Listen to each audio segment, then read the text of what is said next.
Ann Coulter, of course, a best-selling author, a great columnist. You know, her latest book is a fabulous book. A lot of people think the finest book she's written. It's called Resistance is Futile. If you haven't got it, you should read this book. It's the new book from Ann Coulter. You just go to anncoulter.com or Amazon. You can get it there. Ann Coulter, how you doing?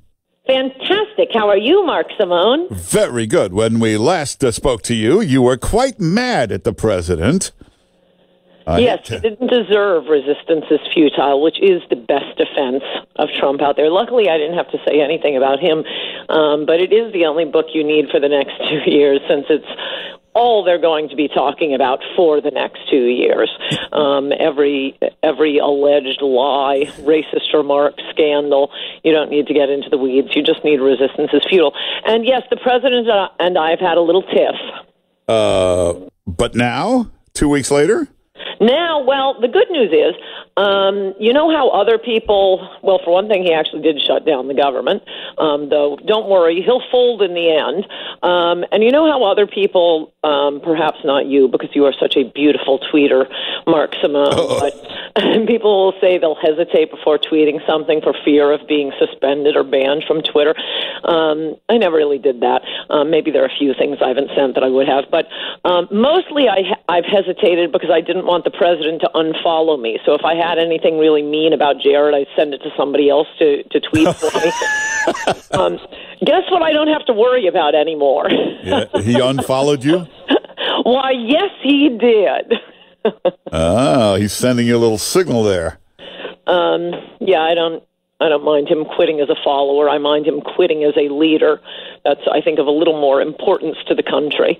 Well, there's read the column. Yeah, there's a Twitter account, of course, of Donald Trump's where you can see who he follows. But from what I hear, there's another account that he uses where he follows a lot of people.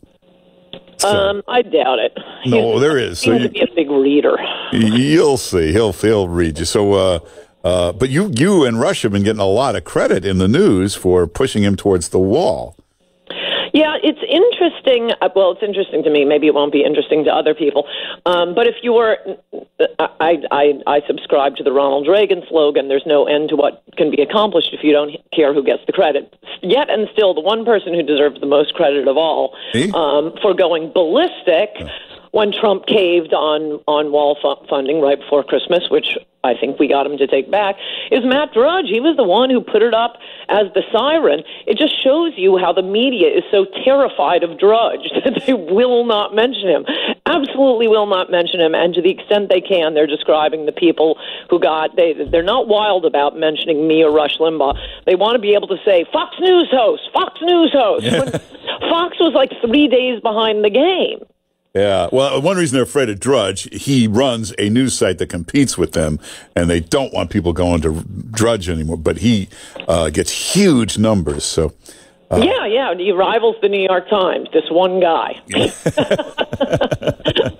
And he's more accurate. Yeah, it's pretty funny. The New York Times has a 19-story building and 10,000 people, and Drudge is one guy with a laptop who beats them every day in... And he really does set the national agenda, as he did with this. I mean, that's where I read about it and then wrote the column unloading on Trump. One part of, well, there were two important parts of the column that, in parts, led to a stiffening of Trump's spine. But one is, and the Romney op-ed reminds me of this.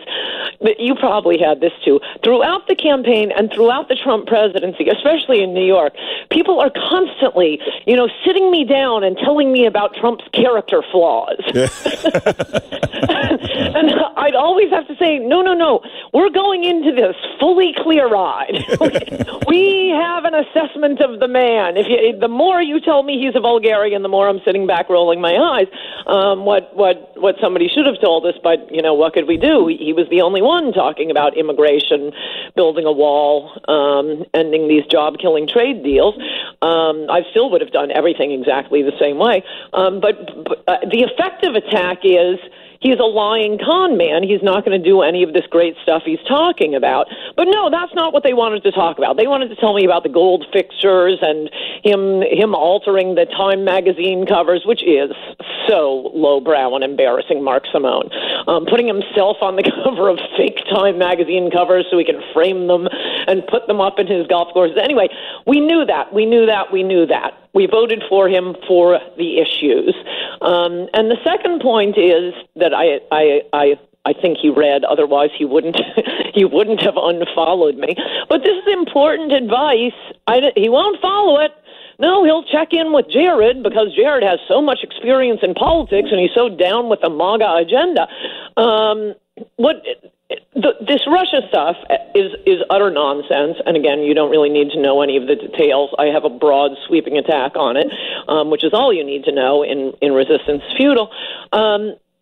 It's nonsense. There's no collusion. There's no criminal behavior, but it does dredge up some of the less appealing aspects about Trump's life.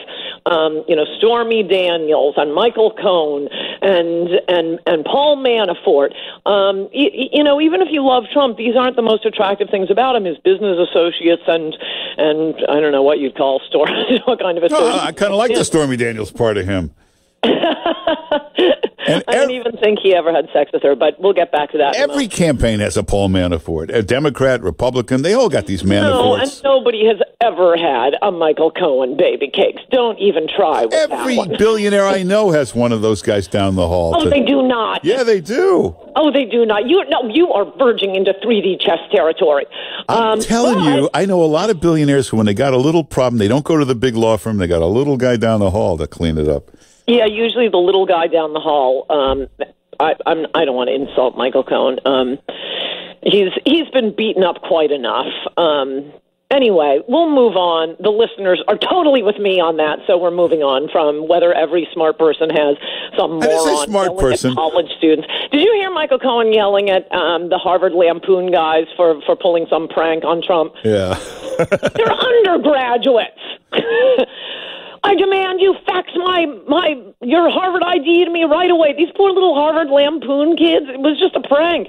But anyway, he's going to lose even if he didn't do anything criminal. Now with the Democrats staging these endless investigations, and there's going to be an impeachment hearing, and he probably will be impeached because the base demands it. That's just in the House, though. It still dredges up unappealing facts about Trump. That isn't, as I began our interview saying, that isn't why we voted for him. If he does what he should have done day one, instead of the inauguration, uses the military to start building the wall, the Democrats will go wild. They'll impeach him instantly. The media will be the funnest thing ever to watch. You and I won't be able to leave home because we have to watch MSNBC all day.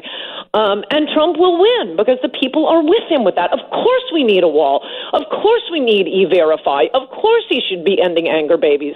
An executive order he still hasn't signed, I might add. So, that's what you do. You pick the battlefield. He wins on immigration. He loses on the personal details of his life. Hey, the corruption business. We only got about 30 seconds left. If the House impeaches him, would you trust the Republicans in the Senate to save him? They might want to get rid of him, too. I agree with you. It's possible. Uh-oh. Well, oddly, the Democrats may want to save him. Ah, that's interesting. Because if things keep going the way they're going, and he probably will cave on the wall, there's no way he gets reelected, and judging by past experience, he will withdraw at the worst possible moment. If he doesn't build the wall, the next president will be a Democrat. Yeah. Oh, and to get through the next couple of years with the hearings, the impeachment, the Democrats going nuts, get Ann Coulter's book, Resistance is Futile. This explains why all this resistance is futile. It's the best book she's ever written. It will really save you. It'll keep you sane through this next period here. So get Ann Coulter's latest book. Go to Amazon or AnnCoulter.com. You can get her column there. It's Wednesday, right? I keep forgetting. So the new column comes out tomorrow.